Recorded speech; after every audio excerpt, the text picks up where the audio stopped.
রংপুরে যমুনাশ্বরী নদীতে বালি মাফিয়াদের দৌরাত্ম্য যেন থামছেই না। প্রশাসনকে পরোয়া না করে দিনরাত চলছে বালি উত্তোলন। বিলীন হচ্ছে ফসলি জমি, নদী হারাচ্ছে তার গতিপথ। এলাকার মাথা মোটাদের ম্যানেজ করে চলছে বালি খেকোদের মহা উৎসব। রংপুর থেকে রফিকুল ইসলাম সাবুলের ধারাবাহিক প্রতিবেদনের আজ দ্বিতীয় পর্ব। ক্যামেরায় ছিলেন জিয়ারুল ইসলাম জিয়াম।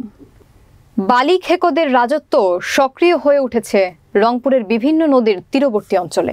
ক্ষতিগ্রস্ত হচ্ছে নদীর চর, নদী হারাচ্ছে গতিপথ, ভাঙনের তোড়ে পড়েছে বসতবাড়ি। ক্ষোভ জমেছে স্থানীয় বাসিন্দাদের মধ্যে। স্থানীয়রা অভিযোগ জানালে স্থানীয় প্রশাসন মোবাইল কোর্ট পরিচালনা করতে যাওয়ার আগেই গায়েবী সংবাদ পেয়ে সটকে পড়েন বালিদস্যুরা। ক্ষণকাল থেকে থাকার পর আবার শুরু হয় বালু মাফিয়াদের বালি উত্তোলন।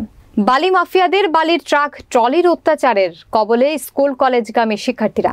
তাদের বেপরোয়া ট্রাক ট্রলি যে কোনো সময় কেড়ে নিতে পারে জীবন।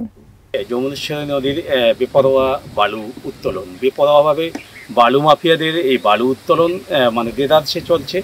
প্রশাসনের কোনো ভ্রুক্ষেপ নেই। প্রশাসন আমাদের প্রথম পর্ব প্রচারের পর প্রশাসনের একটা দায়সারা আমরা চিন্তাভাবনা দেখছি। আমি না পদাগঞ্জ থেকে এ পর্যন্ত নাগেরহাটের এই জায়গা পর্যন্ত এলাম। এই যমুনেশ্বরী নদীর ছোটোখাটো মিলে 30টার উপরে বালুমহল আছে, তার মধ্যে 4 থেকে 5টি বড় বালুমহল আছে। নদীকে যেদিকে ইচ্ছা সেদিকে ড্রেজিং করছে। এই বিষয়টা ঊর্ধ্বতন কর্তৃপক্ষ কঠিনভাবে দৃষ্টিগোচর করছে না। এখানে একটু সমস্যা হচ্ছে যে সরকারিভাবে বালুমহল না থাকায়, যেহেতু বালুমহলের বালুর একটা চাহিদা আছে, যেহেতু এটা নির্মাণের একটা কাঁচামাল, বালুর চাহিদা থাকার কারণে এই জন্য আমরা রাত দিন সেটাও অথবা আবার তারপরে বন্ধ করা যাচ্ছে না, তাহলে তো এই বালুর চাহিদা আছে। এই সমস্যা সমাধানের জন্য আমরা একটা ইতিমধ্যেই বালুমহল সৃজনের উদ্যোগও নিয়েছি। সেটা হচ্ছে কুতুবপুর ইউনিয়নে ওই যমুনেশ্বরী নদীতে এই অংশটা মূলত দীর্ঘদিন থেকে বালু স্তূপ হয়ে জমে আছে। এই অংশটা সরকারি ভাবে বালু নিলাম দেওয়ার মাধ্যমে নিলাম দিয়ে তখন ওই অংশটা ঠিকাদাররা কিনবে বা নিলাম গ্রহীতারা কিনে বিক্রি করবে, এবং এতে করে আমাদের যে চুরি করে বা আমার গোপনে বালি তুলে যে বালি বিক্রি করা, এটা কিছুটা হয়তো তখন নিয়ন্ত্রণ।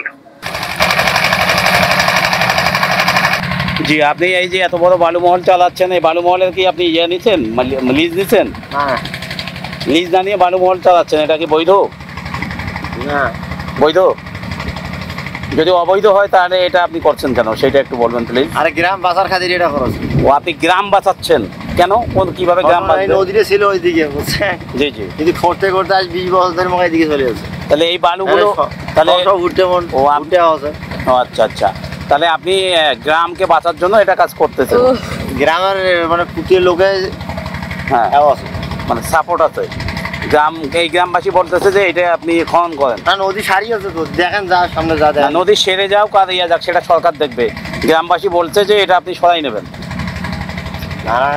এখানকার বিষয়টা এমনই হাস্যকর যে যারা বালু তুলছেন তারা এটাকে মামুলি বিষয় এবং ইয়ার কি মনে করছেন।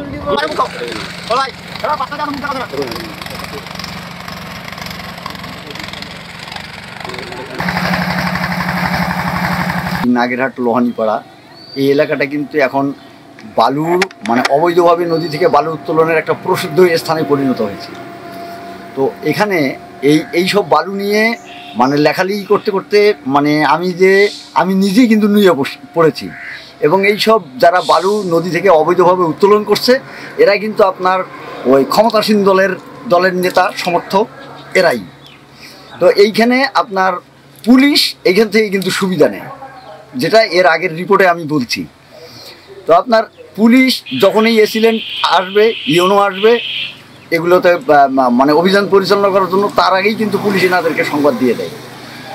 তো এইখানে মানে যেটা বলবো আর কি এই বালুর বিষয়টা, সেটা হলো যে কুতুবপুর দালালপাড়া, এইখানে নাহিদ, হ্যাঁ, আরিফুজ্জামান লাড্ডুর ছেলে নাহিদ এবং হাসান আলীর ছেলে আপনার রাসেল, এইখানে আপনার মানে কি বলবো যে মনে হয় যে এটা একটা মগের মূল্য। এবং তারা কিন্তু মানে বালুর মানে বিগ এজেন্ট আমার মনে হয়, আমার কাছে মনে হচ্ছে এইটা। এবং আপনার প্রতিদিনেই এই রোড দিয়ে স্কুল কলেজগামী এবং কিন্ডার গার্ডেনের শিক্ষার্থীরা, হাজার হাজার শিক্ষার্থীরা যায়। তারা কিন্তু এত বেপরোয়া গতিতে এই গাড়িগুলো চলে, বালু বহন করে, যে মানে মনে হয় যে এইগুলো দেখার কেউই নেই। এবং তারা জীবনের ঝুঁকি নিয়েই কিন্তু চলাচল করে, পথ চলাচল করে। অনেক শিক্ষার্থী কিন্তু তারা কিন্তু স্কুল বিমুখ হয়ে পড়েছে। তুপুর দালালপাড়া এটা কিন্তু আপনার আইন শৃঙ্খলার মিটিংয়ে আমাদের দৈনিক জাগরণপুরের সম্পাদক ফেরদৌস আলী ভাই এবং আমাদের বদগঞ্জ রিপোর্টার্স ইউনিটির সভাপতি মেজবাউল কবির সবুজ সহ অন্য সাংবাদিকেরা এই বালু নিয়ে আইন শৃঙ্খলার মাসিক সভায় এটা নিয়ে ঝড় উঠলেও প্রশাসন কোনো ব্যবস্থা নেয় না, তারা নির্বিকার।